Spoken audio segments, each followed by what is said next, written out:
Hello! Today we shall be doing something a bit different. I know there's only two movies in this franchise for these specific characters, but I feel like this would still be a fun thing to do. So what we're going to be doing is ranking the Guardians of the Galaxy films, Volume 1s and Volume 2, just to pretty much say which one I liked better personally. This is just how I see them. Let me know what your list is down in the comments below, which one you like better.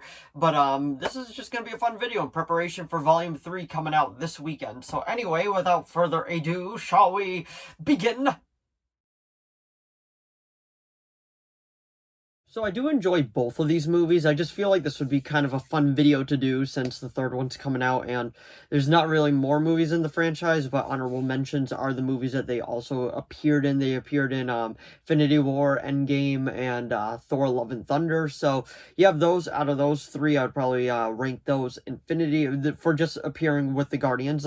Infinity War, Endgame, and Thor Love and Thunder, because honestly I just wasn't a big fan of the Thor movie, Thor Love and Thunder.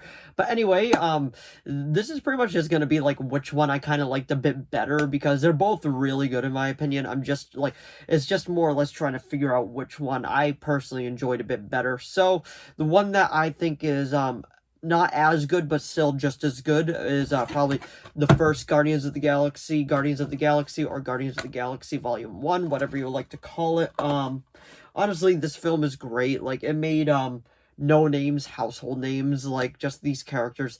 I can assure you, unless you were a diehard Marvel fan, you didn't know who Groot was, you didn't know who Star-Lord was, you didn't know who Rocket Raccoon was. But that's what James Gunn did. He took these characters that nobody knows, C-listers pretty much, and made them into household names. I feel like that's actually really impressive to do.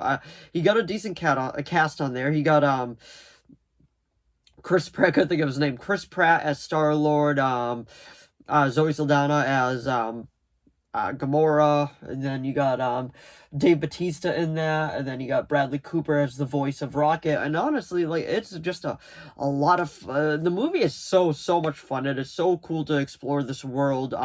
Ronan was actually a decent villain within Marvel, because Marvel definitely struggles with the villains from time to time, but like, just flat out seeing him as the villain, like, he was pretty good. And the way that they defeated him too, when he is like, "Has on the Saturn," then he was about to bring down the hammer, and then Star-Lord just started dancing, and like, that was just the fun part of it. And this movie had an awesome soundtrack too, like "Hooked on a Feeling," and what was the name of the Pina Colada song? Like, it was just a lot of fun. I really did enjoy this film. Everybody fits into their roles perfectly. The plot is super fun and super easy to follow, and honestly, it's just an overall super fun film, man. Honestly, it was kind of hard to rank these two, like from which one I enjoyed a bit more. But there are a few segments in Volume 2 that I gotta give it over this volume. This volume is great. I guess you could call it Volume 1, but I gotta give it to Volume 2 for a few select scenes. But anyway, coming in last place, but that doesn't mean a bad thing at all, is Guardians of the Galaxy. Then, to no one's surprise, coming in first place out of these two films, in my opinion, is Guardians of the Galaxy Volume 2. I absolutely loved this film. Everything that they did about it, in my opinion, was just absolutely perfect. And down to the casting of Ego, played by Kurt Russell. He did a great job. The soundtrack in this movie is even better than the first one, in my opinion. You got Father and Son, which is done to a beautiful scene. You got the Chain. You got just so many good songs in this one too, like Come a Little Bit Closer. Now, the first one did have a great soundtrack as well, but I feel like this one just had a better soundtrack. And they made a character, Yondu, that I found just, I don't want to say despicable, because he really wasn't despicable, just he wasn't that good of a guy in the first one. Completely redeemed, did a great job. He brought back Michael Rooker in the way that, like, oh, there will be spoilers in this as well, but I feel like if you haven't seen these movies by now, like, it's just like, what are you doing? But pretty much he brings him back into it, and he ends up sacrificing himself. He's like, he might have been your father, but he wasn't your daddy. And then that scene where like, he was just drifting off because he gave his oxygen suit to him, and like, the score is just absolutely beautiful when like he was fading away, like just kind of dying in Peter's arms, and like the music was blaring, and like, it was absolutely just, it was so sad, but it was so well done. It was such a just so it was just so good. good. Like, it really just struck you at the heart. It was like, bam!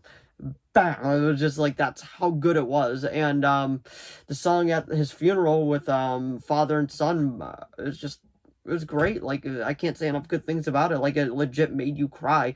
For a character in 1,000 years, I never would have thought I would be crying to Yondu from Guardians of the Galaxy, but yet James Gunn found a way, and he did it. He legit made me cry over a blue guy, and honestly, it was great.